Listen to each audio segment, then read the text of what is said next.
je dirais. Ah ouais. Maintenant. Artificiel. Il faut le dénoncer. La vérité, je ne sais pas comment vous faites. Le Gan Eden. Le Gan Eden, ici, ça c'est vrai que tout le monde dit que Oel Moshe c'est le Gan Eden. Si j'avais su, je vous aurais fait payer l'entrée. Ouais, la vérité. La vérité. Top. Quoi qu'il advienne, Parashat Nasso, c'est un sujet un petit peu compliqué parce que c'est tellement rempli de sujets différents qu'il faut choisir un titre pour pouvoir le développer et non pas s'étaler sur tout. Alors, comme d'habitude, on va essayer, Bezrat Hashem, de parcourir très brièvement la paracha et s'arrêter, puisque nous avons en plus Hachar Cohen ici présent, Bezrat Hashem sur le Birkat Kohanim, Deoraita, puisque nous avons ici tout le secret de la Birkat Kohanim, dont nous allons certainement parler, je pense, la majeure partie du temps de ce shiur. Quoi qu'il advienne, sans plus tarder, il faut savoir que la paracha de Nasso se lit toujours dans la semaine où tombe Shavuot, pour la simple et bonne raison, c'est que Shavuot, étant donné que nous parlons du don de la Torah, il fallait, à cet insu, parler le plus de Torah possible. Donc que ce soit avant Shavuot ou après Shavuot, c'est une paracha qui est composée de 176 versets, donc qui est la plus longue de toutes les parachutes de la semaine, pour qu'on ait le plus à parler de Torah, si ça tombe avant Shavuot ou alors après Shavuot. Donc les Chachamim ont placé cette paracha, enfin ont placé Mina Shamaim, on a voulu des cieux que les Chachamim placent cette paracha et qu'elle tombe toujours Samour les Shavuot, c'est-à-dire près de Shavuot, pour qu'à Shavuot on ait vraiment de quoi parler, que ce soit des tribus d'Israël, des Lévi'im, des Kohanim, de Mesota, de la femme qui aurait Chazvé Shalom un doute sur elle, sur sa fidélité, sur le Nazir, et ainsi de suite. Il y a beaucoup à dire Birkat Kohanim et jusqu'à la fin de cette paracha. Donc on a comme ça une paracha qui vient vraiment habiller grandement des divrei Torah pour accompagner cette merveilleuse Torah qui nous a été donnée des cieux comme le cadeau des cadeaux, Baruch Hashem, pour le peuple d'Israël, car je rappelle que la seule différence qu'il y a entre nous, les nations du monde, c'est ce que nous disons, justement, cher Bachar Banu Mikol Amim, Venatananu et Torato, en fin de compte. Pourquoi on dit en fin de compte Venatananu et Torato? Parce que si tu n'as pas de Torah en tant que juif, alors quelle différence entre toi et les autres? C'est vraiment le point culminant qui nous différencie. Donc, on va parler de cette paracha de la semaine, tout comme, par exemple, le rappel des Srachamim, dans Baba Batra aussi, il y a 176 feuilles d'apim pour justement pouvoir étudier aussi Baba Batra, qui est la plus grande de toutes les masertotes du Talmud, ainsi que le 119e Teilim, qui est composé lui aussi de 176 psukim.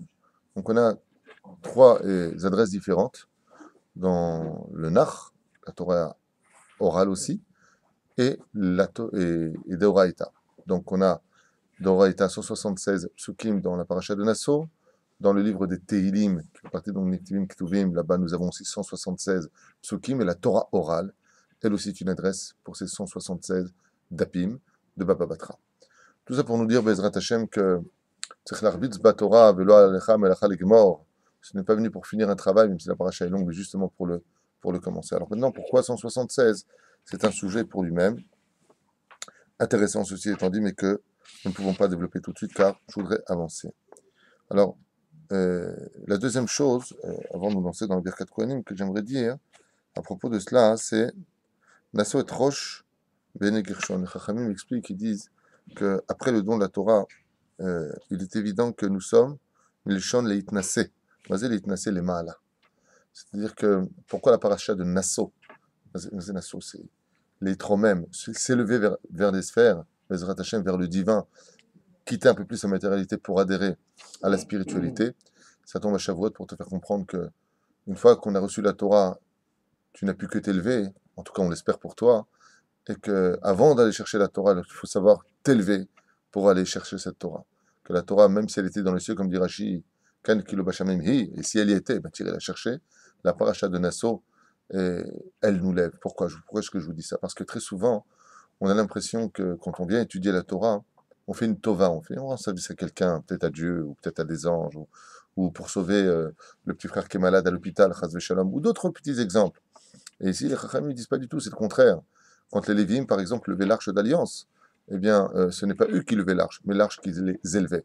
De la même façon, la Torah vient nous dire ici, regarde ce qui se passe. Nasso et Rosh, Bene Gershon, qui Gam M. Donc ce sont eux qui s'élevaient, mais pas qu'élevés par le biais de la Torah. Bien entendu, la question des Foursemet qui est posée, pourquoi Davka Bene Kehat passerait-il avant les Bene Gershon, alors que dans l'ordre chronologique ce n'est pas le cas, parce qu'ils ont été choisis justement pour porter justement l'arche d'alliance, alors que les autres étaient Bechorim, c'est-à-dire ils étaient élevés par rapport à eux, aînés, c'était des aînés. Et la réponse, je l'ai notée ici parce que pour moi elle est très importante. Moi je dis pour moi, c'est pour vous, c'est pour tout le monde bien sûr. Alken, Massar, Massa, Aaron, les Kehat, on l'a donné donc de le lever à Kehat, aux enfants de Kehat, Man Utechila Kede Yid'aou, Shekol, Liten, Kavod, la Torah, et les Lomdea. Pourquoi Dafka les Kehatim, c'est-à-dire les fils de Kehat, passeraient avant les fils de Gershon, alors que c'est le contraire, normalement c'est l'aîné. Parce qu'étant donné que le fait de soulever la Torah, de tenir cette Torah, a été donné aux enfants de Kehat et non pas aux enfants de Gershon, alors leur chronologique, il n'est pas normal. Pour enseigner à toute personne qu'on se doit d'avoir du respect pour les Bechorim, pour les aînés. Mais pas du tout. Il y a plus qu'un aîné sur terre. Il y a celui qui est Mashkia Torah, celui qui étudie la Torah. On voit que la Torah d'Oraïta donne plus de kavod à Kehat qu'à Gershon. Pour la simple et bonne raison, c'est que ce sont eux qui soutiennent la Torah. C'est-à-dire qu'on l'a vu avec Yaakov et Esav. Esav est l'aîné. Dans l'absolu, il est né parce qu'il est sorti le premier, même si on sait que dans la conception du fœtus, celui qui sort en dernier n'est que le premier, puisqu'il était le premier œuf à s'être, créé, et puis poussé par le deuxième qui va se concrétiser en deuxième, le montre vers le haut. Quand il sort, le premier qui est soi-disant l'aîné, en réalité, il n'est pas l'aîné dans l'absolu, c'est celui qui était derrière. Aval, non, va pas selon la fabrication du fœtus, mais selon le premier qui arrive à la ligne d'arrivée, on va dire ça comme ça, le premier qui sort sa tête. Et pourtant, c'est ce qu'a dit et ça, mais je suis le Bechor. Il a oublié un détail. Chez nous, le Bechor, alors c'est vrai que Bechor, vous savez que ça est composé des lettres doublées. Parce que le Bechor, dans le judaïsme, que pour les garçons, le Bechor, c'est l'aîné. Hein. Pour les garçons, a une double part. Et c'est Ramous dans le mot Bechor en hébreu. Bet, Nachon, Chaf, Eresh. Alors, c'est quoi Bet? C'est 1 plus 1. Ensuite, tu as Bechor, Chaf, 10 plus 10. Resh, 200, 100 plus 100. On va comprendre que si tu as un petit héritage ou un grand héritage, le Bechor doit avoir double part. Aval, il y a mieux que ça. Il y a mieux qu'un Bechor. C'est bien? D'accord? Il est mignon. Il y a plus que ça. Pour un Bechor, il y a le vrai Bechor d'une famille. Et le vrai Bechor d'une famille, quand est-ce que tu le vois? Tu le vois quand il faut parler du livret Torah. Là, on ne cherche plus le Bechor qui fasse un Bar Torah, on cherche le Bechor spirituel. Il y a une recherche comme ça du Bechor. Et la Torah, dans la Parashat Nassau, vient nous parler du Bechor spirituel. Il y a un Bechor ici, et ce Bechor ici présent n'est autre que le plus pieux, c'est lui qui lève la Torah pour enseigner qu'une fois que tu as eu le don de la Torah, commence à faire tes chouvas, surtout dans cette génération où la chutzpah, l'orgueil et le culot, c'est comme ça qu'on traduit en français, bat son plein, on n'a plus de respect pour ceux qui étudient la Torah, on ne se rend pas compte de la valeur d'un petit jeune qui rentrerait comme ça, mais qui a fini d'étudier la Torah, ou qui est mashkia, qui a fini d'étudier la Torah, je veux dire par là, qui a fini le chasse, par exemple, qui aurait 22 ans, 23 ans. Ouais, toi, le religieux, le voleur, fais attention, tu parles d'un ben Torah. Si tu respires et que tu vis aujourd'hui, si tu ne le sais pas encore, alors apprends-le. Apprends, au lieu de discuter constamment de ce que tu ne connais pas, que le monde ne vit que par la bouche de ceux qui étudient la Torah.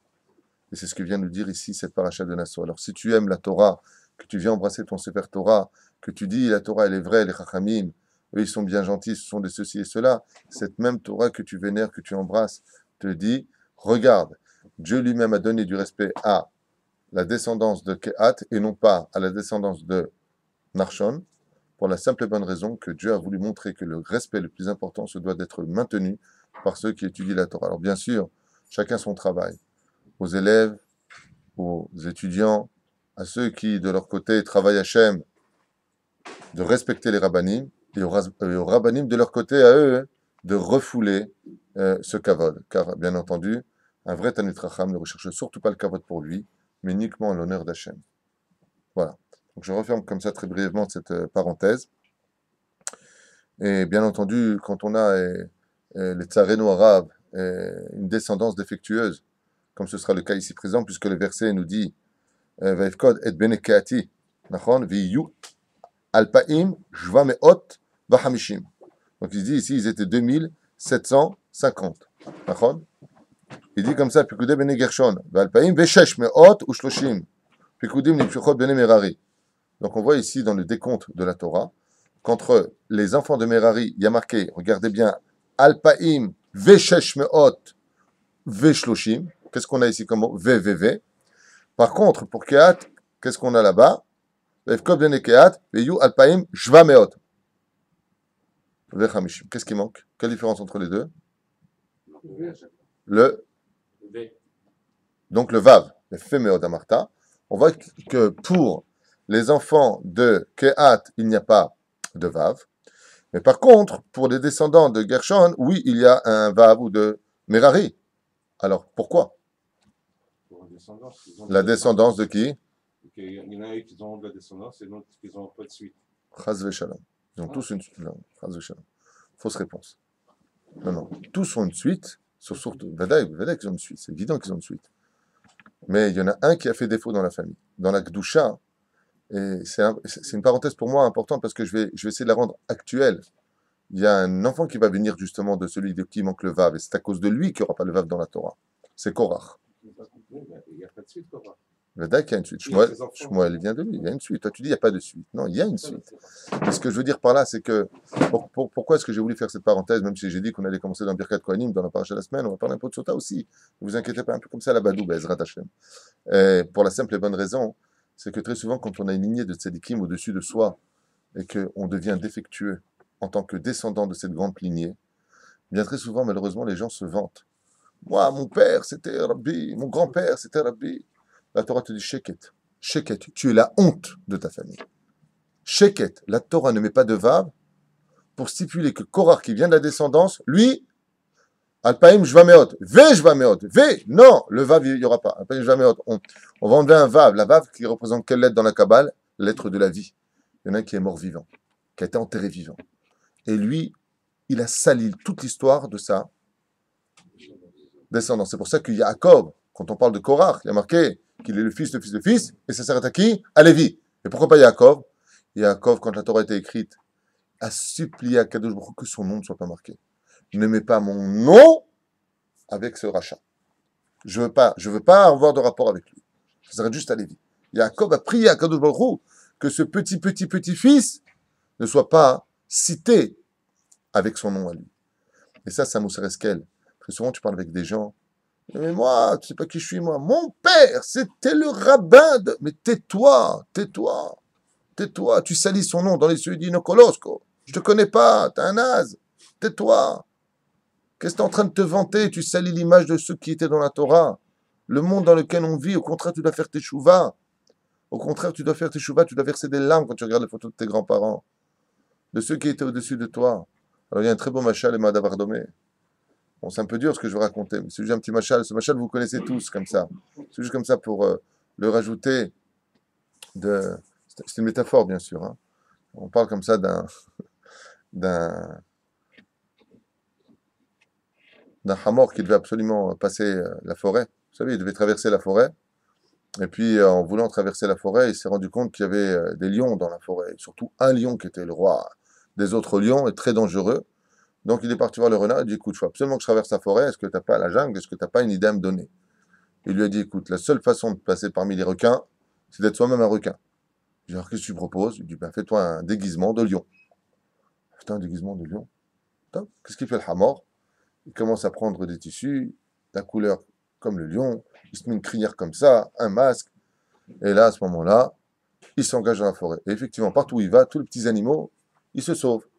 Seulement, il y en a un, un petit lapin comme ça, il n'était pas tranquille. C'est bizarre ce lion, comment il marche. C'est bizarre. Puis il est grand quand même pour un lion, je trouve. Vachement haut. Puis c'est bizarre. Ils sont partis voir le lion, ils lui ont dit, tu sais, il y a un autre lion dans la forêt, il est bizarre. Puis, il est plus grand que toi en plus. Puis il marche avec la tête haute comme ça. Ouais. Ce qu'il a fait le lion, le chef de la mafia de la forêt là-bas, il est arrivé comme ça, en face de lui. Bien entendu, à ce moment-là, le faux lion, hein, le hamor qui est à l'intérieur, s'est mis à trembler. Il lui a dit, t'es qui toi? Là, il a compris que si il jouait pas le rôle, il était foutu. Il lui dit, quoi? Tu connais pas mon grand-père? Mon grand-père, c'était le lion le plus important de toute l'Afrique. Personne n'a, même les chasseurs n'ont pas osé se tenir face à lui. Le lion commence à sortir 2, 3 griffes comme ça. Il lui dit, je t'ai pas demandé qui c'était ton grand-père. Je t'ai demandé qui tu es toi. Quoi? Mon père? À Belleville. Mon père. À l'époque où... Et il commence à raconter l'histoire de son père. Le lion il commence à perdre patience. Il s'approche de lui. Maintenant, il sort une griffe juste sous la gorge. Il dit, c'est la dernière fois que je te pose la question. T'es qui, toi? À ce moment-là, le hamor, il a vu qu'il était perdu. Qu'est-ce qu'il a fait? Il a enlevé son masque. Il a dit, moi, je suis un hamar. Alors, il lui a dit, le lion, quand il a vu que c'était un hamor, il était mort de rire. Il lui a dit, quand on est un hamar, on ne parle pas des autres. C'est exactement cette métaphore. Faire attention quand quelqu'un est à Haaretz Gamour, quand il ne connaît rien à la Torah, il vient citer ses grands-parents. La Torah, elle te dit, fais attention. Pour que tu parles d'eux, il faut être, prends sur toi une mitzvah, tishtadel bezrat Hashem. Ou alors tu vas comme te rends compte, mon père, c'était comme ça, Yiratson, par sa volonté à lui que je fasse teshuva. Tu dis des mots comme ça pour que lui soit fier de toi. Mais pas tu restes un hamar toute ta vie et tu dis, et moi, mon grand-père, c'était devant Hashem, qui est le lion, le chef, okay? Mais toi, t'es qui, toi, t'es qui? Je ne sais pas demander qui était ton père ou ton grand-père, mais toi, t'es qui? D'accord? C'est une petite métaphore comme ça pour nous réveiller un petit peu le matin. Ve'ish et kedoshav lo iyu. Alors, un problème, parce que tout ce qui est kadosh, bien entendu, alors le verset vient de nous dire ici dans la paracha, à propos des malot à Masrot, qu'on devait donner un dixième de 10% donc de nos récoltes au Kohanim. D'accord? Mais là, il y a quelque chose dans la Torah qui est très sympathique, donc je le fais à toute vitesse. Il y a marqué, écoutez bien, Vish et Kedoshab loïu. Donc pour lui, ce sera. Mais c'est pas pour lui. Je ne comprends pas. La Gemara nous raconte une petite histoire comme ça. C'est pas exactement la Gemara, c'est le Midrash Shimoni. Il nous raconte une petite histoire comme ça, à propos d'un homme qui avait l'habitude de donner tout le temps 10% au Kohanim. À chaque fois, il montait de son champ 10%. Et Baruch Hashem, tous les ans, il avait la même récolte, grâce à Dieu. Son fils, une fois que son père fut décédé, a décidé de faire exactement la même chose que son père. Qu'est-ce qu'il a fait? Il a pris 10% de son champ, il le vend, il amène l'argent au Kohanim. L'année d'après, il y a un roi tout qui est rentré dans sa tête. Il a dit, il n'est pas un peu fou, mon père, la vérité, 10%. Compte combien je donne, moi, au Kohanim, là, ils ont qu'à travailler, c'est religieux, là. Religieux. Parce qu'ils ont bien un détail. Aujourd'hui, il n'y a pas de Beth Amikdash. C'est les Kolélim qui remplacent le Beth Amikdash. Il n'y a pas de Kohanim à leur travail. Ce sont ceux qui étudient la Torah qui sont les Kohanim. La preuve, on est à la halakha, nous dit, si tu es un Kohen à table pour le Zimoun, tu as un Talmid Chacham à table, priorité au Talmid Chacham. Si tu as un Kohen à table qui doit faire le Birkat Amazon et tu as un Talmid Chacham, le Talmid Chacham vaut plus qu'un Kohen. À tel point que la Gemara va très loin. Elle nous dit, mieux vaut un mamzer, que Dieu nous protège, un bâtard, Talmid Chacham, qu'un Kohen Gadol idiote. Qu'un Kohen Gadol qui ne connaît pas bien la Torah.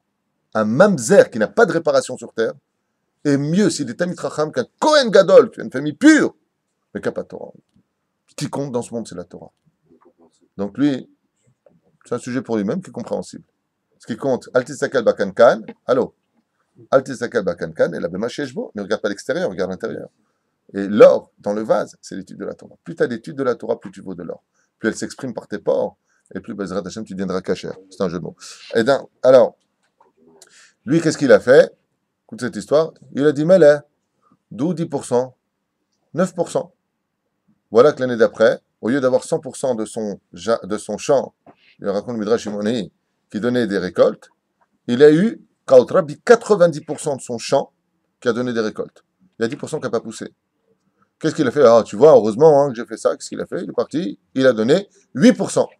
L'année d'après, c'est mon histoire, il a regardé son champ, il y a eu de la grêle, machin, 20% de ses récoltes sont mortes. Combien il avait donc sur place? Et c'est pour ça que c'est marqué ainsi de suite. Cet homme-là, Bikitou a tout perdu, il est parti voir les Kohanim, il a pleuré, il lui a dit, mais t'as pas compris. Ce qui maintient ton équilibre dans ton argent, c'est le maaser. Et c'est pour ça que c'est marqué, Ve'ish Kedoshav, lo iyu. Qui c'est l'eau? On aurait pu penser que c'est pour le Kohen. Mais va te dire que c'est pour le Kohen, la Gdusha du maaser. Mais lo iyu. Et là, il y a un commentaire merveilleux qui dit, pourquoi Dieu il a créé les Kohanim, les Lévi'im, les pauvres dans ce monde? Vous savez, en France, à l'époque, il y avait ce qu'on appelait les passeurs. Ça, c'est quoi les passeurs? Tu faisais du noir, tu avais une mallette. D'accord? Et tu l'as donné à un passeur qui connaissait peut-être les douaniers, je ne sais pas comment il s'arrangeait, c'est pas important. Mais il prenait ton argent, il l'emmenait en Suisse, pays neutre.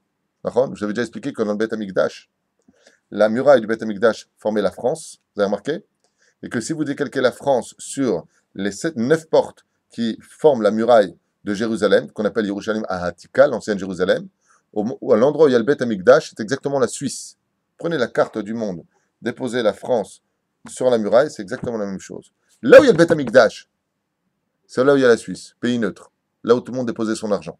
Les nations du monde vont déposer leur argent en Suisse, les Européens plus exactement, et nous, les Juifs, on allait déposer notre argent, justement, chez les Kohanim, dans les murailles de l'ancienne Yerushalayim, dans le Beth Amikdash, là où se trouve exactement la Suisse de façon géographique. Et comme on l'avait déjà dit, ceci étant dit, l'Oiyu, ce sont des passeurs. Mazé l'Oiyu, Kodvim Chazal, qui besach hakol, kasher ata noten la'aniim velelomde Torah. Quand un homme donne de l'argent dans ce monde à un pauvre, par exemple, tu as pris 100 euros, tu les as donnés à un pauvre. Tu as pris 100 euros, tu as soutenu une yeshiva. Tu as pris 100 euros, tu les as donnés à un Lévi ou un Cohen. Tu as pris 100 euros, tu as fait une mitzvah avec de Gmilut Rasadim. Peu importe. Attention, bien entendu, on vérifie, on va ton argent. Celui qui prend l'argent, au moment où il prend l'argent, la valeur que prend la personne, ce n'est que du papier, car l'ange de cet argent monte dans les cieux, et qui te l'a fait passer? Ce sont des passeurs pour ton argent dans le monde futur. Ça veut dire que, je m'explique, quand on dit qu'un coffre-fort ne suit pas un cercueil, c'est vrai. Mais il y a des possibilités pour que tout ton argent vienne avec toi dans la tombe. Comment? En le donnant aux passeurs. Qui sont ces passeurs? C'est marqué ici. Ve'ish et kedushav lo iyu. Si tu veux récupérer ton argent, donne-le à la Torah. Parce qu'en donnant ton argent à la Torah, moi aussi, il écrit un grand commentaire en disant Olech le Botelmo, il est parti dans son monde à lui. Mais pour avoir un beau monde, quand tu t'installes dans une belle maison, tu as besoin d'argent pour aller acheter des meubles. Tu as besoin de tout ça. Dans le monde futur, tu auras besoin d'argent spirituel pour acheter ton monde futur. Tu veux plus grand, tu veux faire des travaux, il faut de l'argent. Tu vas appeler Boris Bengouzi pour faire des beaux travaux comme ça, décoration, tu fais de la pub. Ben, il va falloir payer. Eh bien, cet argent spirituel, c'est soutenir la Torah. En d'autres termes, on ne donne rien à personne. On ne fait passer que notre argent de ce monde qui est physique dans un monde métaphysique qui est le monde de la spiritualité. C'est-à-dire que, si vous avez bien compris le message, quand tu donnes de l'argent à un pauvre, qui doit dire vraiment merci? Exactement comme le faisaient les gens qui faisaient passer leur argent en Suisse. Quand venait la personne, voilà l'argent, et je vous remercie. Oui? Le pasteur dit, comptez sur moi. Il ne disait pas merci, le pasteur, je ne vous rends pas service. Et pourtant, il prenait une commission. La commission de celui qui fait passer, c'est qu'il mange avec l'argent que tu lui as donné, c'est le papier. 100 euros, il va faire des petites courses avec. Ah va, il t'a envoyé ça de l'autre côté. Quand tu arrives de l'autre côté, comme on raconte dans la Gemara à propos de Mumbaz, qui était un roi exceptionnel qui a vidé tous les coffres des palais, d'accord, pour le donner à la Tzedaka, ils sont tous comment? Tu as gêné l'argent? Il avait compris, moi j'ai envoyé mon argent, je récupérais, personne ne pourra me le voler. Mais quand tu laisses l'argent dans le coffre, si tu laisses ton argent partout où il est, toute ta vie durant, là cet argent-là il ne viendra pas. Et en plus de ça, cet argent-là il te maudira. Il dit comment j'ai été du papier? Tu aurais pu me rendre âme, mais tu m'as laissé papier. L'argent c'est du papier. C'est que du papier. Mais ça a une âme. Et l'âme qu'elle peut avoir, c'est ce que tu en fais. Top. On referme cette petite parenthèse et on avance.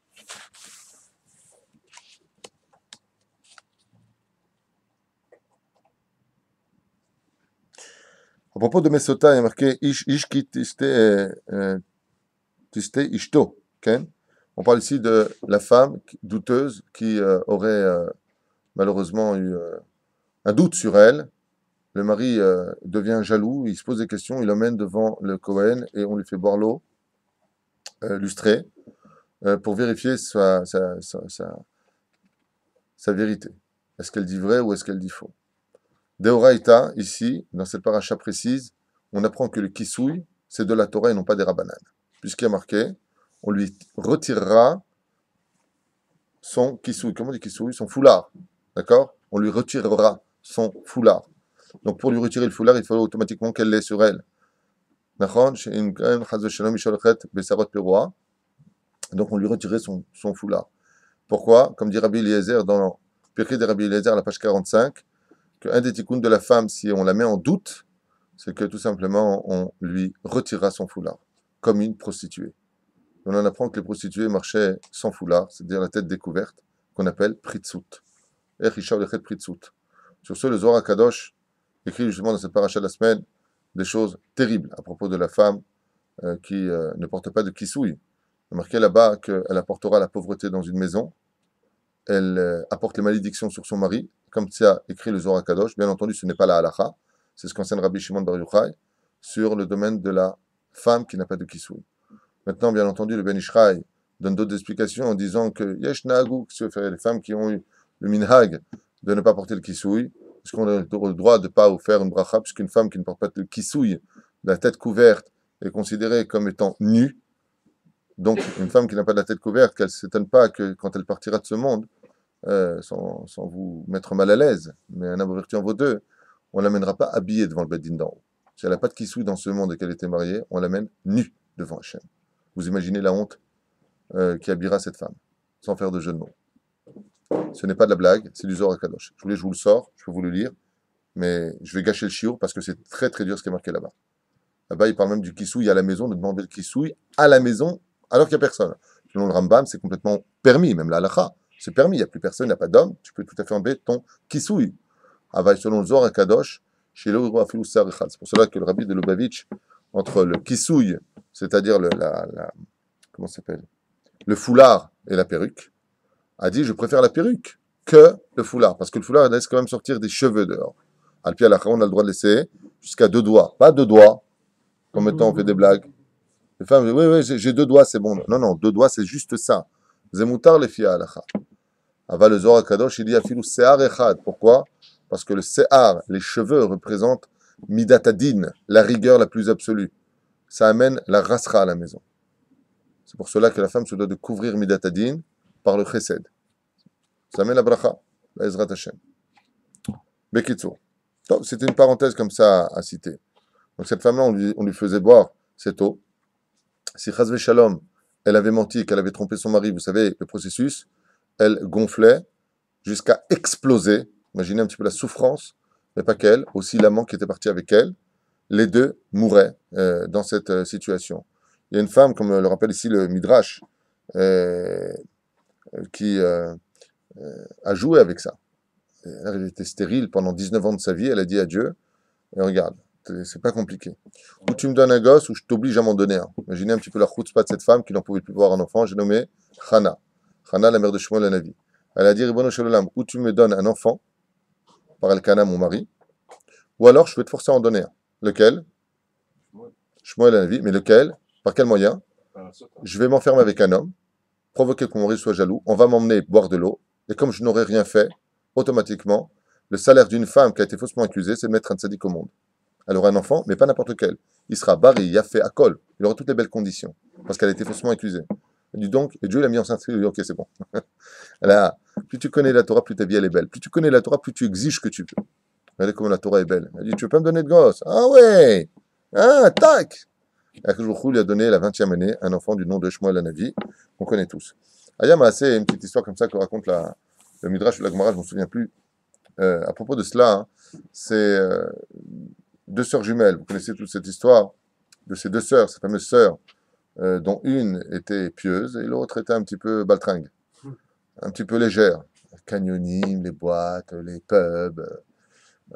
Elle avait oublié qu'elle était juste mariée, qu'elle appartenait à un homme et qu'il y avait des yeux qui l'observaient des cieux et des oreilles qui l'entendaient et que toutes ses actions étaient marquées dans un livre. Alors, cette femme, un jour, son mari lui a dit, écoute, c'est marrant, comme c'est marqué d'ailleurs dans Michelet, il y a marqué Eshetraim Imsa, quelle est la femme virtueuse Mimsa Verahum Matzaïcha Matzatov. C'est plutôt Matzaïcha Matzatov que je voulais dire. Matzaïcha Matzatov. Celui qui a trouvé sa femme a trouvé le bien.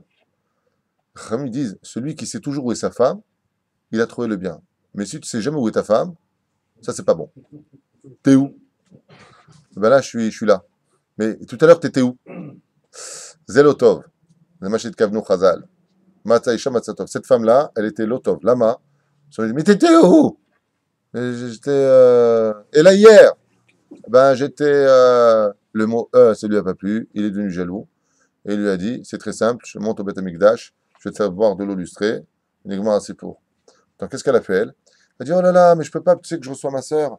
Sa sœur, c'était une sœur jumelle, il ressemblait comme 2 gouttes d'eau. Ah, quand est-ce que tu lui as dit de venir? Ben, elle devrait arriver d'ici la semaine prochaine. Hein. Tout de suite, elle écrit une missive, elle envoie par quelqu'un. Viens vite, viens me sauver la vie, viens, je t'expliquerai. Sa sœur, tout de suite, vient avec ses valises, avec son mari. Et comment ça va? Il rentre dans la chambre, qu'est-ce qui se passe? Moi, je te dis la vérité, j'ai déliré, j'ai trompé mon mari. Trompé une fois? Non, non, plein de fois. Et bien, mon mari, il veut m'emmener au Beth Amikdash. Sa sœur lui dit, tu vas crever? Tu vas crever? Je dis, non, c'est pour ça que je vais venir. Prends mes habits, dis que t'es Nida, comme ça tu touches pas mon mari. T'es tranquille. Et toi, comme t'es une tzadékette, tu vas aller à ma place, là-bas. Allez. Il se change les habits, il sort de la chambre. Et bien entendu, elles ont une voix, elles se ressemblent parfaitement, les maris ne voient pas la différence. Et la tzadékette, qui était maintenant, qui a pris la place de sa sœur, la réchaïte, elle part. Et le mari la regarde comme ça, et maintenant il lui dit, écoute, tu me laisses tranquille, tu m'as faussement accusé. Elle veut sauver sa sœur, elle, maintenant, la pauvre. Alors tu me parles pas. Elle voulait pas engager la conversation, elle sait pas ce qui se passe dans la vie de couple. Ils arrivent au Beth Amikdash, bien entendu. Elle boit, j'en profite. Elle boit l'eau, car pour sauver un couple, Dieu permet qu'on efface son nom. On écrit le tétragramme, Yud Kevavke, Beshem Yudin, l'homme échané. Après, une fois que c'est sec, on gratte, on fait tomber cette substance d'encre dans le verre. Le Kohen, il prépare le thé et il donne à la femme. Donc cette femme-là, qui est la sœur, pour sauver sa sœur, elle se fait humilier. On dit, oh, Hachem Shmor. Et elle boit. Voilà, mon mari alors. Mechila, Mechila, Mechila, Mechila. Pourtant, j'étais sûr que tu faisais des bêtises. Top. Hazro Abaïta, ils sont venus à la maison. Et vous savez qu'il y a les minagim, comme les Russes, les Marocaines, s'embrassent sur la bouche. Ça porte pas chance de s'embrasser sur la bouche. Qu'est-ce qu'elle a fait, sa sœur? Redonne-moi les habits. Et quand elles se sont dit au revoir, devant la porte, Tov leitraot, shelechem kol tuv, au revoir, les deux sœurs se sont embrassées sur la bouche. Seulement, la sœur, qui était de sa déquête à la base, elle a bu l'eau. L'eau, elle était encore sur ses lèvres, la gdoucha de l'épreuve du Shem Havaya était sur ses lèvres. Quand elle a embrassé sa sœur sur les lèvres, sa sœur, d'un coup, elle a commencé à se sentir mal. Elle a commencé à gonfler, gonfler, gonfler. Et boum! Les intestins sur le mur. Ça a explosé. Barminan. Le mari, quand il a vu ça, il était en larmes. Il a regardé l'autre, il lui a dit, tu peux m'expliquer? Et elle lui a tout expliqué. Il dit, en réalité, j'ai pris la place. Il dit, mais j'ai oublié un détail. C'est que pendant quelques jours, la gdoucha du Shem Havaya est sur nos lèvres. Il fallait pas que j'embrasse. En l'embrassant, c'est comme si qu'elle avait bu. Ça, c'est la première histoire. La deuxième histoire avec Mesota, c'était à l'époque du Chida Kadosh. Yamaase Chida Kadosh Rabbi Haïm Yosef David Azoulay, Zacher Tzadik Kadosh Ibracha, qui est originaire d'Israël et après vécu plusieurs années en Tunisie, 7 ans, il est parti à Livourne. Pourquoi? Livourne est en Italie pour compiler ses livres, comment dire, les imprimer, car Livourne était la première imprimerie de l'histoire moderne. Avant, on était capable de publier beaucoup plus vite que tous les autres pays. Il est parti là-bas. Quand il est arrivé à Livourne, on lui a apporté un cas d'une femme qu'on a amenée devant lui. On dit, voilà, Gvodarav, cette femme-là, on pense qu'elle fait des bêtises. Le Chida Kadosh, il n'a pas besoin de poser des questions. Il regarde la personne, c'est tout de lui. Tout. Il lui a dit à cette femme, Atmoda, tu es prête à faire tes chouvas? Et elle lui a dit, écoutez, monsieur le rabbin, je n'ai rien fait du tout, hein, et puis comment c'est pas vous, vous n'êtes pas Dieu, hein. Le Chida Kadosh, il lui a dit, écoutez, je vous pose la question. Est-ce que vous reconnaissez? Est-ce que vous êtes prête à faire tes chouvas? Vous venez accepter le guet? Oui ou non? Je n'ai rien fait du tout, je le jure sur la Torah. Qu'est-ce qu'a fait le Chida Kadosh? Il lui disait au Nigmar. Il a pris justement la paracha de Nassau dans un sidour, le Chida Kadosh, regardez la gdoucha de ce rave. Et il a lu exactement tous les processus de Mesota. Quand il lisait devant tout le monde, ça s'est passé devant, elle s'est mise à se sauver. Quand il lisait Mesota dans la paracha de Nassau, cette femme commençait à gonfler, et boum, jusqu'à ce qu'elle explosait. Elle a explosé, selon les témoins, en plein milieu des escaliers. Elle s'est commencé à sauver Mirov Kevim. Elle a tellement eu mal pour nous dire combien, Bezrat Hashem, combien même on voudrait tricher avec les hommes, on ne peut pas tricher avec Dieu, car Dieu c'est tout.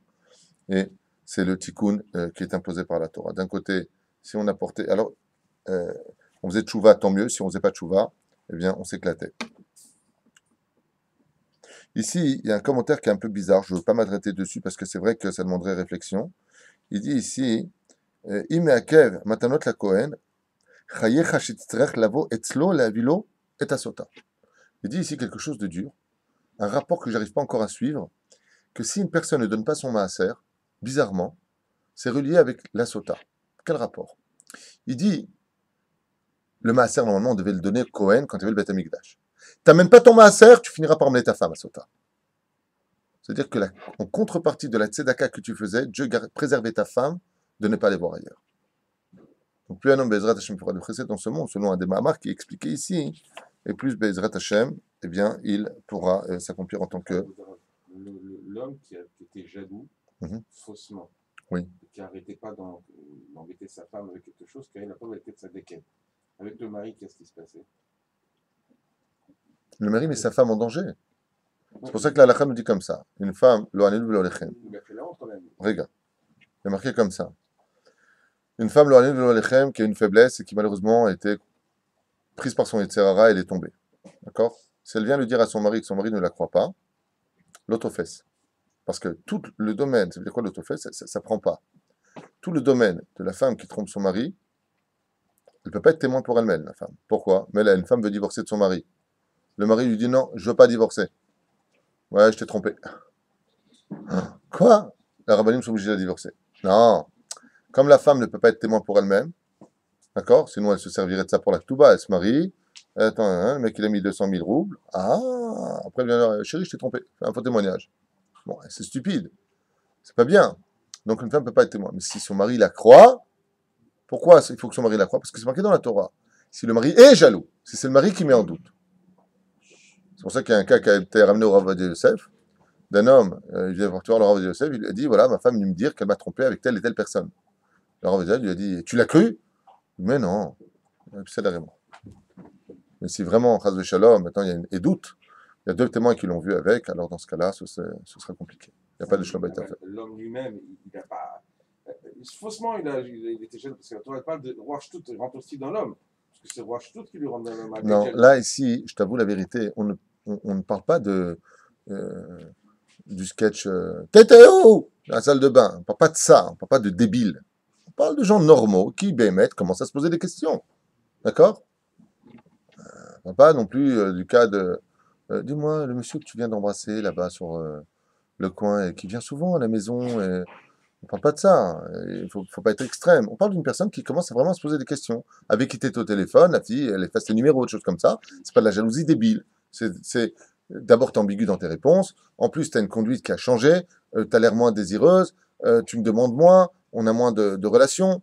Et il se passe quelque chose sous la vérité. Alors, j'ai besoin de comprendre. À partir de ce moment-là, l'homme a le droit d'être suspicieux. Et si c'est le cas, il emmène sa femme vérifier sa véracité. C'est le mot que je cherchais à dire tout à l'heure que je n'arrivais pas à trouver. Sans plus tarder, nous rentrons dans la Birkat Kohanim. Un sujet que je vous ai un petit peu préparé hier soir, malgré le fait que j'étais occupé, on va dire. Hashem, Hashem, Naaseh v'Natzliach. En הכהנים רשאים לעלות לדוכן לצורך ברכת כהנים מנעליהם. D'abord et avant tout, comme dit le Zohar Kadosh, il y a deux choses que vous devez absolument savoir. C'est que qui que tu sois pour le prendre, si tu le dis ou que tu le prends, ça marche. Première chose, dit le Zohar Kadosh, c'est Birkat Kohanim. Deuxième chose, les choses, ce serait Midot Shel HaKadosh Baruch Hu. Ve'hu rachum mechaper avon. Ce sont des codes. Si tu les dis avec ta bouche, c'est un code, ça ouvre la porte. Donc, Birkat Kohanim, il ne faut jamais rater. Jamais, jamais, jamais. Le Mad Avardomé. Vous avez déjà fait des akranot. Comment on dit akranot en français? Quand tu fais, pour voir la jambe si elle est cassée, là, les radios. Akranot, moi je vous parle d'akranot, Bichlal. Akranot, c'est autre chose, c'est le truc du cancer. Oui, c'est ça que je parle. Non, mais pour Le la rentgen. radio. Le rentgen. la radio. C'est dans le méchané. Ah, non. Qu'est-ce qui se passe pour celui qui prend la radio? Vous avez déjà vu comment ça se passe? On allonge la personne, on place là où on veut prendre la photo, on est bien d'accord? Et après, le mec il reste près de la personne allongée, il appuie sur le bouton, on est bien d'accord? Il fait ça? Non, dites-moi non, parce que c'est pas, il s'éloigne. Oh, il n'est jamais dans la pièce. Pourquoi il n'est jamais dans la pièce? Non seulement il sort, il ferme la porte et il regarde par la fenêtre. Et là, il appuie sur le bouton. Et pourquoi il ne reste pas à l'intérieur? Parce qu'il y a de la radioactivité. Donc, ça peut venir sur lui.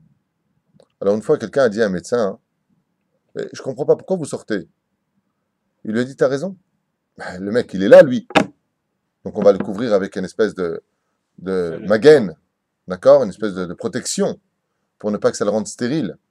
De là, on a une preuve que c'est pas parce que tu ne vois pas les choses que ça n'existe pas. Bah oui, là, tu vois rien. Et pourtant, ça prend des risques. Et à ce moment-là, il lui a dit quelque chose de très beau, le médecin, que je vais utiliser pour notre paracha. Le médecin lui a dit, je te dis la vérité. Si tu étais le seul client que j'aurais eu dans ma vie, j'aurais pas eu besoin de sortir. Tu fais une fois, les ondes qui vont passer vont pas avoir un effet waouh. Mais il lui dit, tu sais combien de clients j'ai par jour à qui je fais les, comment on appelle ça en français, non? Les radios. D'accord, ne me frappez pas. J'ai oublié en français comment on disait le mot radio, ça arrive. Eh bien, quand tu viens et que tu en prends 10 par jour, tu peux être certain que tu vas attraper le cancer.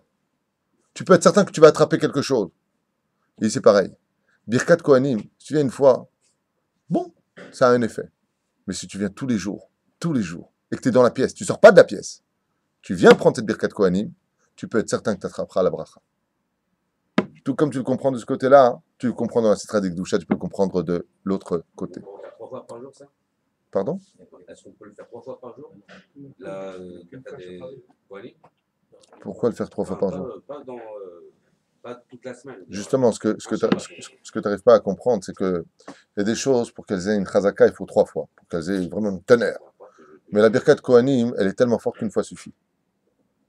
D'accord? Une fois suffit. Là, on va faire du pshat, j'aimerais aller très vite, et après on va rentrer un peu dans le sod de Birkat Kohanim. Pourquoi les Kohanim ont-ils besoin de se couvrir absolument le visage? Par exemple, avant de rentrer dans les Midrashim, j'aimerais faire une petite halte sur quelque chose qui demande un peu réflexion. Vous avez remarqué que le Birkat Kohanim finit par V'samu et Shemi al ben Israël v'ani avarechem, V'samu et Shemi. Vas-y, et Shemi. Mon nom. V'samu et Shemi. C'est bizarre de dire une chose pareille. Ben, Shemi. On sait très bien qu'on n'a pas le droit de bénir quelqu'un d'autre, si ce n'est que par le nom de Dieu lui-même. Toujours quand tu bénis quelqu'un, dis-le au nom de Hachem. Je te bénis au nom de Hachem. Ici, le premier mot d'Hachem, c'est Ko. On va voir dans la Kabbale que Ko, c'est un des noms les plus puissants d'Hachem, puisque Ko, c'est les noms que Dieu utilise pour le monde futur. C'est pour ça que la Birkat Kohanim est reliée au monde futur, pas à ce monde. La Birkat Kohanim, c'est le couloir de la 10e dimension, pas de la 4e, qui fait passer le monde futur dans le monde d'ici-bas. Vous allez comprendre dans le monde de la Kabbale, c'est un peu plus profond que ce que je viens de dire, on essaiera de le décortiquer si on a le temps. Quoi qu'il advienne, rentrons dans les Midrashim. Pour l'instant, on vient dire une chose pareille. Vous avez vu qu'il y a un minac très bizarre, où les gens, quand les Kohanim descendent du Dukhan, donc ils descendent de l'estrade, tout le monde vient serrer la main dans toutes les tendances, Sfaradim, Ashkenazim, que ce soit les Éthiopiens, peu importe qui nous sommes, les Ménites, on serre la main du Kohen et Sharkor. Bravo. C'est bizarre ce truc. Imagine le mec, il est Shomer Shabbaton, il dit bravo. On n'a pas trouvé une seule mitzvah sur terre où un mec, on lui dit bravo. Ah, effectivement, il y a le Sefer Torah. On descend le Sefer Torah et Sharkor. Mais ça, c'est pour les 7 qui sont montés, la reconstruction des Sphirot, donc on peut comprendre quelque chose. Mais Cohen, un Cohen, imagine le mec, l'élève Al-Fafdalim, il achète, vous savez quoi? Il achète une voiture électrique, il met la pile dedans, il a payé cette voiture, elle marche, il dit au mec bravo. Mais c'est stupide. Heureusement qu'elle marche, sinon je te dis quoi? Elle ne marche pas ton truc. Si elle marche, c'est parce qu'on vit dans un monde minimum. Alors pourquoi est-ce que tu es en train de dire bravo Cohen? Parce que Cohen a fait Yevarechecha. C'est ça ton truc? Alma Chazaku Baruch. C'est là chez Shoalim. Une grande question. Les Chachamim, ils s'étonnent, ils disent on n'a jamais vu qu'on dise le mec il fait loulav. Ok? L'autre il vient là, il dit bravo. Hazak ve'emat. Hazaku Baruch. Oui? Pourquoi Dafka, la Birkat Kohanim? Dafka. La Birkat Kohanim, elle est d'Oraïta. Un Kohen qui ne veut pas l'histoire être capable, qui ne veut pas faire la Birkat Kohanim, fait un issour de la Torah, c'est-à-dire il entrave un des commandements de la Torah. D'accord? Et donc, s'il ne le fait pas, c'est un rachat. Mais s'il le fait, ça ne fait pas de lui un tzaddik, ça fait un juif normal. Bravo, tu l'as fait, c'est normal. Parce que la Birkat Kohanim a une particularité qui demande réellement réflexion vis-à-vis du peuple d'Israël. Les Samou et Shemi, ils ont mis mon nom. De quel nom on parle? Du tétragramme Yudke Vavke. Comment est-ce qu'ils le mettent? Voilà ce qu'on expliquent les sages. Ils disent, vous savez que il y a des mitzvot qui sont des roïta et des mitzvot qui sont des rabbanan. Quand on a demandé au Kohanim comment vous voulez bénir le peuple d'Israël, c'est quoi la bracha, monsieur Cohen, d'un Cohen avant de faire Messiat Kapaim? Qu'est-ce qu'il dit? Asher Kideshan Umsamizvenu, Levarech et Amo Israël, Be'ava. C'est à cause du mot Be'ava que toute l'histoire du Chazak ou Baruch d'un Cohen intervient. Levarech et Amo Israël, Be'ahava. Le mot Be'ahava, ça vient du cœur des Kohanim. C'est-à-dire que les Kohanim ont demandé pour cette mitzvah d'inclure dans la bénédiction qu'ils le béniront de Dieu, de leur cœur. Et pourquoi c'est si important? Parce que quand tu dis de Be'ahava, c'est mazé Be'ahava. Bet Ahava. De deux amours.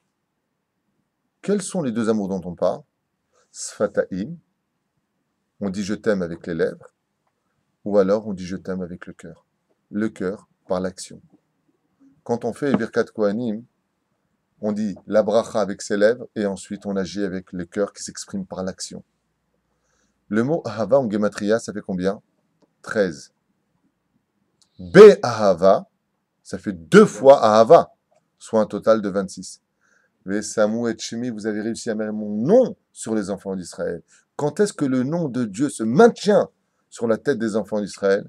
Quand tu es intérieur comme extérieur. Et les Kohanim, pour cette mitzvah-là, jurent devant Hachem, Asher Kideshanu be-mitzvot, Levarech et Amo Israël be'ahava.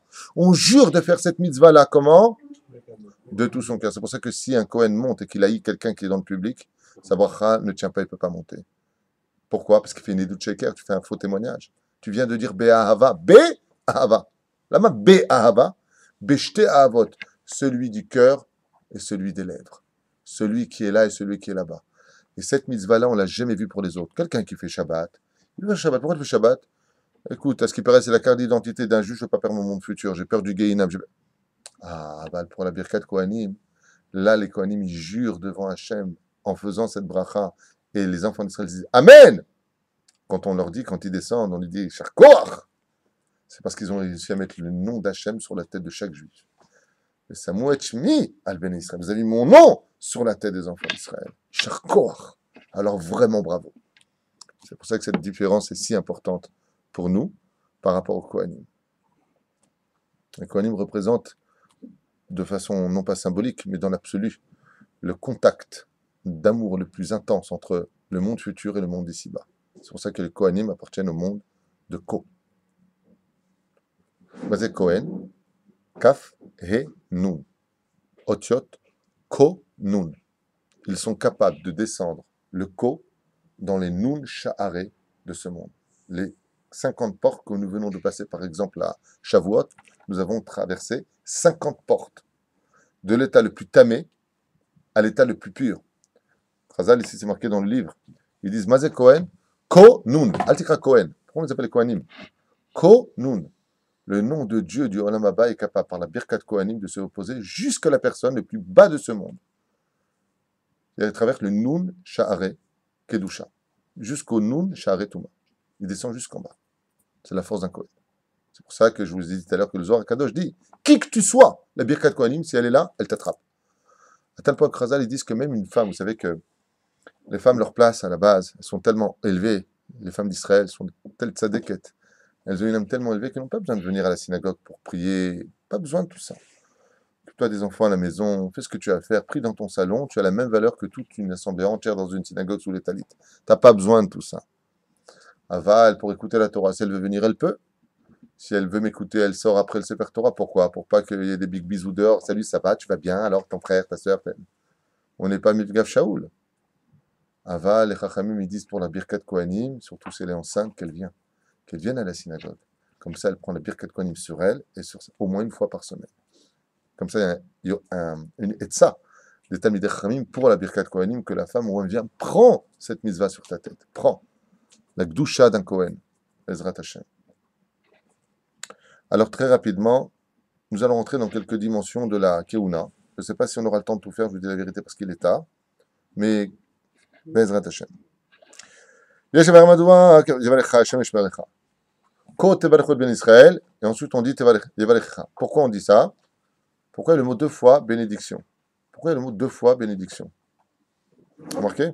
Ko tevarechu ben Israël, mor lahem, yevarechecha. Bah, tu l'as déjà dit. En réalité, pour faire comprendre qu'il y en a deux qui bénissent. Les Kohanim bénissent les enfants d'Israël, et les Kohanim se sont plaints à Dieu et disent, qui nous bénit nous? Hachem. Ko tevarechu ben yevarechecha. Zechozer ala Kohen. Qui vient.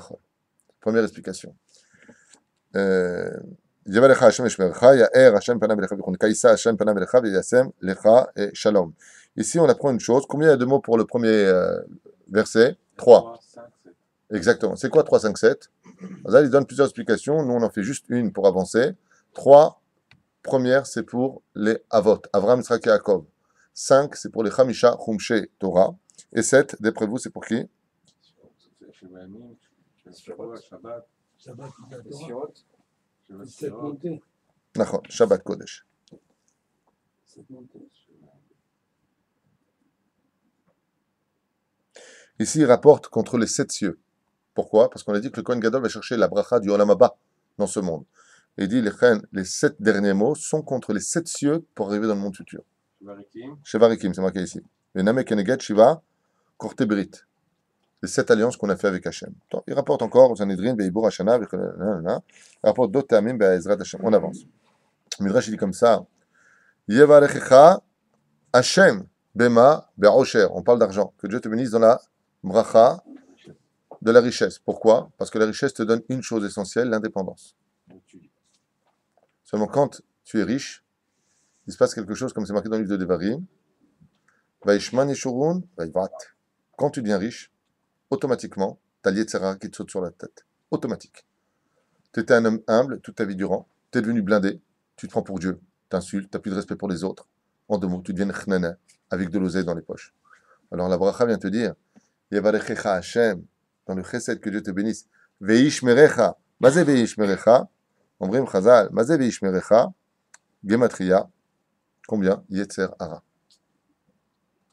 Veish merecha, si vous faites la gematria, le compte numérique du mot Veish merecha, vous avez les lettres du mot Yetzer Hara en gematria, en compte numérique.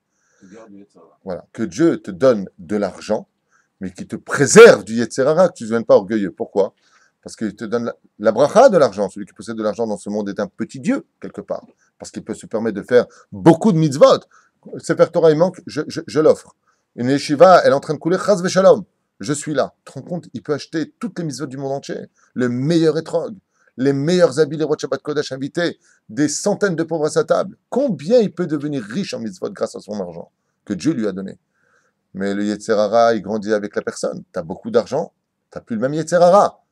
Donc le Kohen lui dit, Hashem, ve'ishmerecha, mais qui te protège du Yetzer Hara. Que l'argent ne te rende pas orgueilleux. Parce que si tu es orgueilleux et que tu as de l'argent, Dieu t'aura abandonné et te laisse complètement entre les mains du Yetzer Hara. Ça veut dire que ton pire ennemi est devenu ton argent. Donc il faut la bracha. Il y en a d'autres qui expliquent, Hashem ve'ishmerecha. De quoi est-ce que Dieu te protège, ve'ishmerecha, que Dieu te garde? De l'Aïnara. Oh! Ah oui, mais tu as de l'argent, c'est bien. Parce que Dieu te donne beaucoup d'abondance. Veishmerecha minamezikin. On a déjà expliqué qu'est-ce que c'est l'Aïnara. Ce sont des virus de Shindalet. Par contre, la Gemara, elle dit comme ça. Hein. Vous savez que peut y arriver des cas où l'argent disparaisse. L'argent disparaît. Et on pense que ce sont des gens qui l'ont volé. Pas du tout. La Gemara nous enseigne que d'un côté, il n'y a pas de bracha dans ce monde si ce n'est pas caché de l'œil. Si tu comptes ce que tu as, si tu comptes dans ce monde l'argent que tu as, tu lui as mis automatiquement l'Aïnara.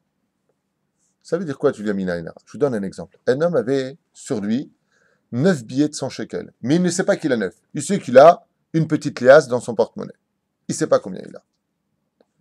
Donc Hachem peut lui rajouter 100 shekels sans qu'il se rende compte du miracle. Parce qu'il va savoir que dans 2 jours, il aura besoin justement de 1000 shekels pour faire une mitzvah. Dieu va lui rajouter. Il ne sait pas. Quand il compte, combien de fois ça nous est arrivé? On lui dit, ah ben, je crois que j'avais moins. Oui ou non? C'est rare. Mais, en général, je crois que j'avais plus, tu vois. La femme est passée par là. Ah ben, quoi qu'il advienne, comme ça c'est marqué, que Akadosh Baruch Hu, tant que c'est caché, peut te rajouter sans que tu le saches, et Dieu veut rester absolument caché dans l'histoire pour que tu remercies toujours Hachem sans attendre les miracles. Tu n'attends pas de voir, waouh, maintenant je remercie Hachem. Non, tu remercies. Mais maintenant que tu as compté, si tu as dit il y a 900 shekels, je ne peux pas te rajouter parce que là tu vas voir le vrai miracle. Et donc Dieu ne veut pas de ça. Il veut rester caché dans l'histoire, comme on l'a vu dans Megillat Esther. Laissez-moi cacher, reconnaissez-moi comme si je vous m'étais montré. C'est le summum du summum. Mais de l'autre côté, il y a un problème. Lequel? C'est le Mézikin. Qu'est-ce qu'ils font les Mézikin? Rien, comme ça, Maasé avec Rava, dans la Gemara. Nachon, juste finis avec ça, parce que je voudrais rentrer dans le sol d'Achashmal, si vous voulez bien. Il dit, un jour, il y a Maasé d'un homme qui était en train de rouler son tonneau de vin. Il est rentré comme ça dans une ruelle, une petite ruelle comme ça, il est rentré. Et quand il est arrivé au bout de la ruelle, son tonneau a explosé. Un tonneau de vin qui explose, c'est pas possible. C'est pas possible. C'est du bois. La tension qui se trouve à l'intérieur ne peut pas provoquer un tel explosion. Surtout qu'on parle de... Ils sont entourés de cercles d'acier, de fer. En haut, en milieu, en autre milieu, en bas. Il a explosé, il ne restait plus rien. Qu'est-ce qu'il a fait le miskin? Il est parti voir... il lui a dit, Gvodarav, vous pouvez m'expliquer ce qui s'est passé? Il dit, écoute, retourne dans la ruelle et tu vas crier comme ça très très fort. Qui que tu sois, je t'ordonne au nom de Rav de te présenter immédiatement devant le Beddin. Je ne me trompe pas de Hamora. D'accord? Le parle de l'Oyoter, ils font tirer un rideau. À gauche, il y a le plaignant, celui qui a perdu son tonneau de vin. Et à droite, d'un coup, il y a une porte qui se ferme. Boum! Il s'est regardé comme ça par le rideau. Il n'y a personne. Il vient comme ça, il lui dit, écoute, tu peux m'expliquer pourquoi tu lui as cassé son tonneau? Et d'un coup, il y a une voix qui se fait entendre. J'étais en train de dormir. Raconte quoi? Un Shindalet, un démon, qui était en train de dormir dans la ruelle. Et les démons ont des grandes oreilles. Enfin, ils ont des formes, chacun, ça dépend de quel monde il vient. Et quand il était en train de dormir, quand il est passé dans la ruelle, il lui a roulé le tonneau sur son oreille. Donc ça fait un peu mal au démon. Et comme c'était un démon marocain, il s'est énervé. C'est pas marqué comme ça, hein. On fait rien, il n'y a que des Marocains ici. Comme c'est un démon, ce qu'il a fait, il lui a couru derrière à toute vitesse et il lui a donné Wahad Baïta, il lui a donné un coup de pied dans son tonneau, il lui a éclaté le tonneau. Maintenant, le sommelier qui était à côté, quand il entend ça, il est un moum. Il dit, ah, je savais bien que c'était pas normal. Ah, c'est un démon qui m'a explosé mon tonneau. Peu importe. La Gemara ne nous parle pas s'il a eu peur ou pas, elle nous raconte simplement cette histoire pour réveiller chez nous une grande question. Rava, il lui a dit, seulement il y a un problème. Abaye et Rava, ils avaient fait une xéra. C'est que les démons n'ont plus le droit d'habiter dans les villes. Là où les gens habitent, ils n'ont plus le droit d'habiter. Ils ont le droit d'habiter dans les déserts, sur les océans, les forêts, là où il n'y a pas d'habitation. Ils ont fait une xéra, ils les ont chassés. Il dit, comment toi, donc, tu peux être dans la ville? Donc, comme tu as eu tort de dormir dans la ville, là où vivaient les hommes, tu te dois de lui rembourser cet argent. Et combien il y en a? Il a dit, Stam Dougma, 200 pièces. 200 pièces. Il a tapé comme ça. Tahayab l'arzirlo mettant 200 pièces. Tu as 3 jours pour emmener maintenant devant le Beddin 200 pièces pour le payer. Maintenant, les démons, ils prennent d'où cet argent? D'où est-ce qu'ils prennent cet argent? Des gens qui n'ont pas compté ce qu'ils avaient. Donc, d'un côté, de ne pas compter, ça t'apporte la bracha parce que Dieu peut te rajouter. Mais de l'autre côté, ça apporte la clé parce que les démons peuvent venir se servir parce que tu ne sais pas ce que tu as. Donc, tu ne verras pas la différence. Donc, dans ce cas, ils vont prendre tant. Dans l'autre cas, ils vont prendre tant. Ils vont prendre tant, ils vont prendre tant. De partout, ils vont prendre de l'argent. Mais toi, tu ne sais pas. Alors, viens la Birkat Kohanim et elle te dit comme ça. Yev alechecha Hashem, que Dieu te bénisse, même tout ce qu'il faut. D'accord, dans l'argent. Veish merecha, et qu'il te protège des démons. C'est que grâce à la Birkat Kohanim, quand il vient pour mettre la main, là où il n'y a pas eu d'argent, il y a un ange qui intervient qui s'appelle Veish merecha. C'est son nom. Et il dit au démon, lui, par contre, exactement, il vient pour mettre sa main le démon. Don't touch, man. Dégagez d'ici, lama, grâce à la Birkat Kohanim. Est-ce qu'on peut dire aujourd'hui des démons aussi, ça peut être des voleurs? Tout à fait. Non, c'est marqué aussi comme ça dans le Midrashim. La personne, elle a de l'argent, mais il ne dort pas la nuit. Pourquoi? Tu ne vois pas, il est venu, il m'a volé. Tu ne vois pas, celui-là, non, on n'invite pas. Rasra. Hein? Il n'y a que les pauvres qui dorment bien. Ils ont pas peur de rien perdre. Okay? Mais les riches, ils ne dorment pas sur leurs deux oreilles. Dès qu'il y a la bourse, il y a un problème, ils sont comme des fous. La banque en France, Société Générale, elle est comme ça. Vite, je retire mon argent. Ils sont pas tranquilles. Alors on a besoin de Birkat Kohanim. Que Dieu te protège. Que cet argent que tu as, il ne t'apporte pas la rasra, il t'apporte la vie. C'est ce qu'on dit pour le premier verset. Il y en a qui disent Bevriout. Pourquoi? Les gens qui ont de l'argent, ils veulent les meilleurs restaurants, ils veulent voyager, ils veulent faire le tour du monde. Ils perdent leur santé à cause de ça. Toujours stressés, ils viennent, on prend l'avion, ils vont là-bas, et ils mangent. Il dit comme ça, tu gardes la brioute. Pourquoi? Parce que les gens qui ont de l'argent et qui sont malades, qu'est-ce qu'ils te disent?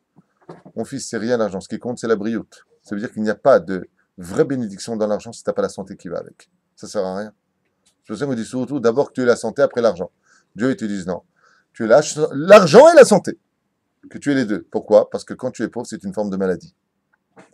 Donc si tu remplaces l'argent par la maladie, qu'est-ce que tu as gagné? Rien.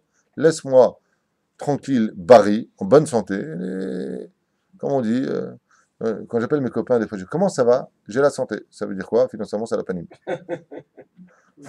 La santé, j'ai la santé. C'est une grande richesse, la santé, on n'en est pas conscient. Dans le Birkat Kohanim, on souhaite les deux. Vous voyez, des petites explications à toute vitesse, et encore, on n'est pas rentré dans le Hashmal pour comprendre qu'est-ce que c'est la Birkat Kohanim. Quelle route on a d'écouter une Birkat Kohanim. Il dit comme ça, mais on l'a vu.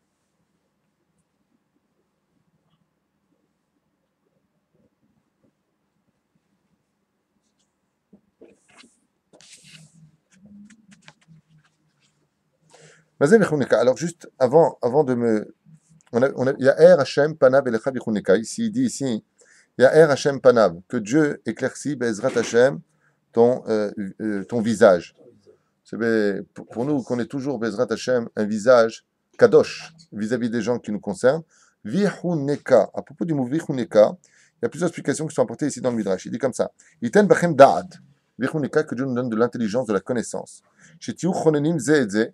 Que vous ayez toujours pitié, par exemple, comme quelqu'un qui est très intelligent, c'est celui qui a toujours pitié des autres. Que vous ayez de la rachmanout. Comme par exemple, tu veux plaire à quelqu'un en hébreu. Exactement. Imagine que tu veux demander quelque chose à quelqu'un. Comment on dit en hébreu? S'il te plaît, prends-moi en pitié. Exactement. Si j'ai trouvé grâce à tes yeux, donc le fait d'avoir de la grâce, pas de la graisse, ça apporte justement de la rachmanout. Et c'est ce qu'on dit. Il y en a qui disent, on verra ici, Vichuneka, il y a Er Hashem Panav Elecha Vichuneka. Si vous observez bien le mot Vichuneka, ça fait quoi comme mot? Chanukah, où on allume les bougies. Les bougies de Chanukah sont symboliques du monde 8, Olam Hazeh, Olam Haba. C'est pour ça qu'on allume 8 bougies qui représentent le monde futur. La Birkat Kohanim vient du monde futur, comme la Menorah. C'est pour cela qu'on dit, il y a Er Hashem Panav Elecha, que Dieu fasse briller ton visage. Comme quoi, Vichuneka, comme la Menorah. La Chanukah. Chanukah, ce sont les lettres. Vichuneka, c'est du mot Chanukah. Comme la Chanukah, que tu aies un visage aussi clair que la grandeur du monde futur, la splendeur de la lumière du monde futur apparaît sur ton visage. Vichuneka. Hashem Chon El Secha. C'est marqué hier, Panav. Le visage de Kadosh Baruch Hu soit éclairé vers toi, pas ton visage à toi. Non, Paul il dit comme ça, tu peux le comprendre comme ça, tu peux le comprendre comme ça. T'as tzodek. Aval, non, là c'est Birkat sur nous. Non, c'est pas comme tu dis. Il y a Panav, il y a non, il y a Hashem Panav. Son visage, Dieu éclaire son visage sur toi. Chaz v'shalom de le comprendre comme ça. C'est Atatoé. Là tu comprends pas l'hébreu qui est marqué. Que Dieu mette sur toi, même les commentaires ils disent comme je dis. Que Dieu mette sur toi la grandeur du visage. Il y a Er Hashem. Non, il y a Er Hashem. C'est les Kohanim qui disent au nom de Dieu que Dieu te mette la lumière sur toi, pas sur lui. Lui, il n'a pas besoin de lumière. Non, que sa lumière à lui vient sur toi. Ah, d'accord, c'est la même chose. Ah, donc, d'accord, maintenant je viens de comprendre. Non, tu n'avais pas dit ça juste avant, excuse-moi, ou je n'ai pas compris comme ça. Oui, que tu veux dire par là que la lumière. Alors, mais si c'est pas vraiment comme ça qu'on veut le comprendre, on parle de lumière du 8e jour. Sur la Hashmal, il explique comme je viens de dire. D'accord, mais on est d'accord en fin de compte. D'accord.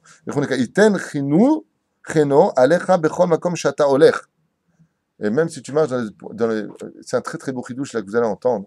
C'est quoi Issa Hashem Panav Elecha Vichuneka.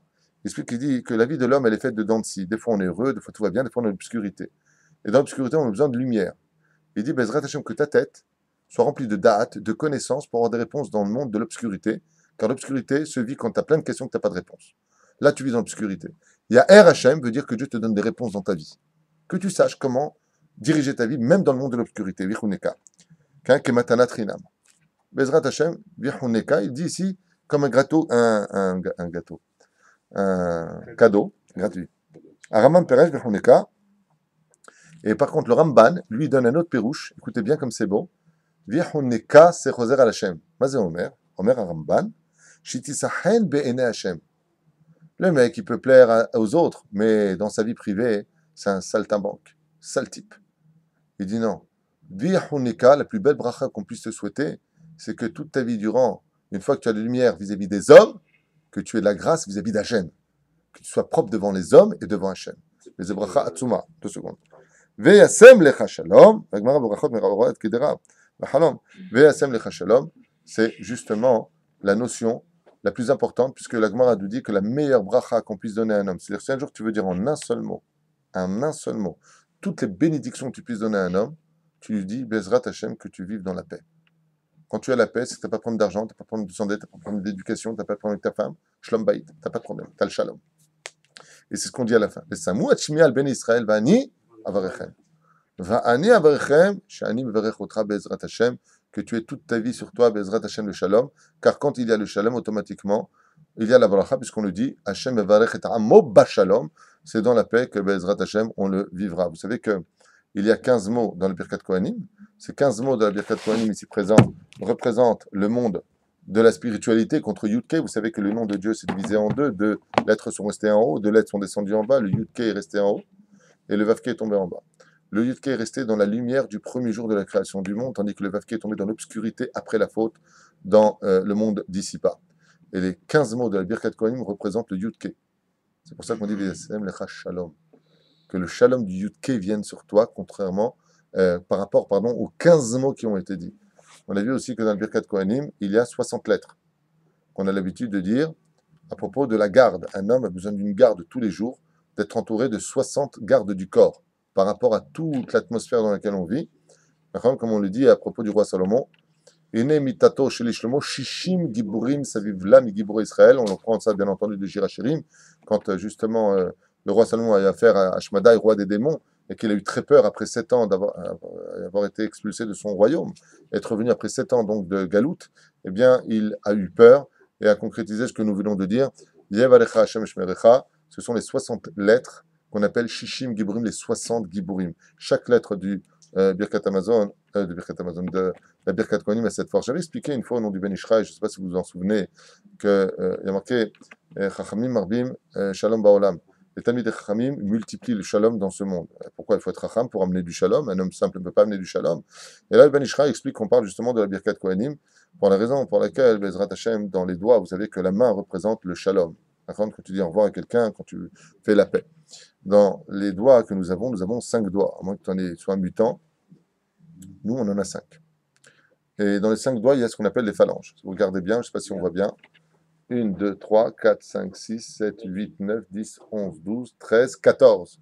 Donc, on a Yad, exactement, Gematria 14, qui veut dire Yad, la main. On a 14. Effectivement, les Talmidei Chachamim, eux, il y a marqué Marbim Shalom Baolam. Qu'est-ce qu'ils font? Ils prennent le verre de Kiddush pour réunir les couples, pour les Brit Milot, pour les Bar Mitzvot, pour toutes les cérémonies. On appelle un Rav, un Talmid Chacham, pour justement déposer ce verre dans le 15e, puisqu'on a dit que on avait 14 phalanges. Donc ça commence comment par rapport à ses mains?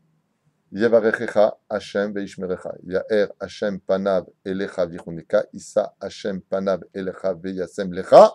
Shalom, il est où? C'est la paume.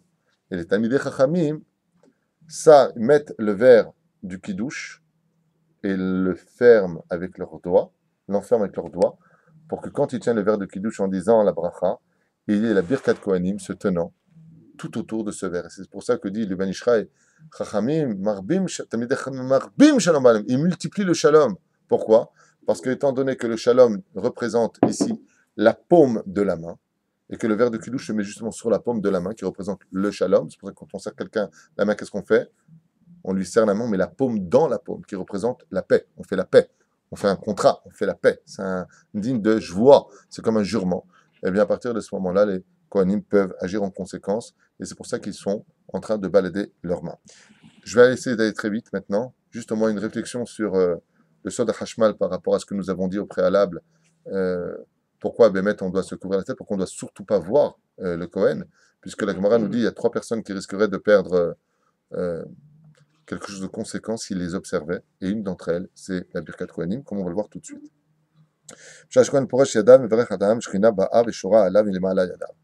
À partir du moment où le Kohen lève ses mains sur le Duchan, donc il lève ses mains pour faire la Birkat Kohanim, automatiquement, à chaque fois qu'il y aura le mot, fin de mot, il devra bouger. Pour le mot Hashem, le Kohen ne bouge pas. Yevarechecha Hashem veishmerecha. Il devra bouger selon un système précis. La Shrina, dès qu'il dit la bracha, automatiquement descend sur quoi? Pas sur la tête du Kohen, mais sur les mains du Kohen. Seulement, il se passe quelque chose avant que cela n'arrive. Il y a un combat terrible. À ce moment-là, il y a un kitroug terrible quand il y a la Birkat Kohanim, écoutez bien. Azadav, Ve'az kol aderagot kulam mitbachot mimakor hakol. Et ce qu'on est dans les 7 cieux se bénissent par la Birkat Kohanim, puisqu'il a fait descendre d'en haut vers le bas. Mekor aber mi'u zet tzadik. Mekor hakol ze'u ha'olam haba, ce qu'on vient d'expliquer juste avant. Alors, juste un instant. בזמן שאומרים מברכים את העם, מהן הציבור אומרים, אמר רבי זרע, אמר רבי חיסדא.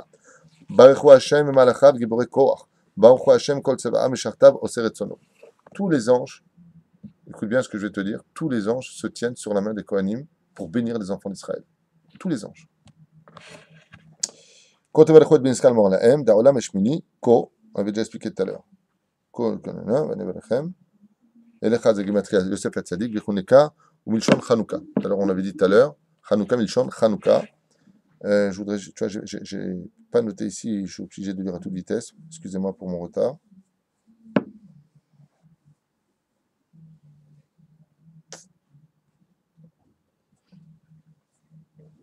Voilà.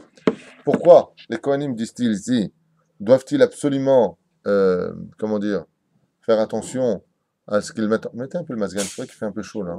Oui, oui, vous avez raison. Comme c'est marqué Kohanav.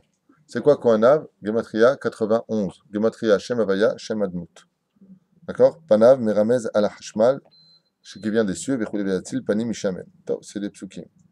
Et le problème qu'il y a, c'est que quand les Kohanim montent sur le Dukhan, d'accord? Tous les Mezikim viennent sur leurs mains. Et la Shrina vient, dégage les mauvaises choses et se repose sur eux. Ce qui fait que non seulement on ne doit pas regarder le Kohen, mais le Kohen aussi ne doit pas regarder ses mains. C'est pour ça que les Kohanim, en général, mettent les mains à l'extérieur de leur talit. Pourquoi est-ce qu'ils se couvrent complètement la tête? Afin qu'eux-mêmes ne puissent pas jouir de la lumière de la Kedusha qui se trouve dessus. Et il y a marqué ici, Shoshat Varim Enav Kaot. Regardez bien. Dans la Gemara de Chagiga, à la page Tet Zain, c'est-à-dire 16, Amoud Aleph. Darash Rabbi Yehuda, Berabi Nachmani, Kol Amistakel Beshoshat Varim Enav Kaot. Si une personne regarde 3 choses sur terre, il peut en arriver à perdre la vue. Écoutez bien de quoi est-ce qu'on parle. Bekeshet, quand tu regardes un arc-en-ciel qui représente la malédiction, puisque l'arc-en-ciel est venu comme symbole de destruction du monde, que Dieu ne détruira plus jamais le monde par l'eau. Donc, si tu regardes un keshet, ça fait des grands dégâts dans les yeux.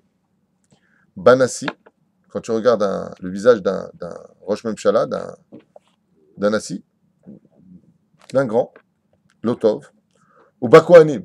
Il dit Zohar Kadosh, lama, שאותו טעם שאסור להסתכל בקשת האסור להסתכל באצבעותיו של הכהנים שמברכים את ישראל, מבואר בדברי מהזוהר הקדוש שהקשת מסמל את החשמל דאסור להסתכל בה בגלל הקליפות, à cause des clipotes, à cause des mauvaises choses qui se trouvent sur le cachet qui viennent accuser, ce sont des mékatrégim. Aléa. לכן עיניו כאות, דהוא מסתכל על חוטי הסטרה אחרה, parce qu'il regarde les forces du mal. Il me semble à la cachette, וזה מזיק לעיניים. Et ces mêmes clipotes qui se trouvent sur ces 3 choses-là peuvent sauter sur l'homme. C'est pour ça qu'on ne regarde jamais les mains d'un Kohen.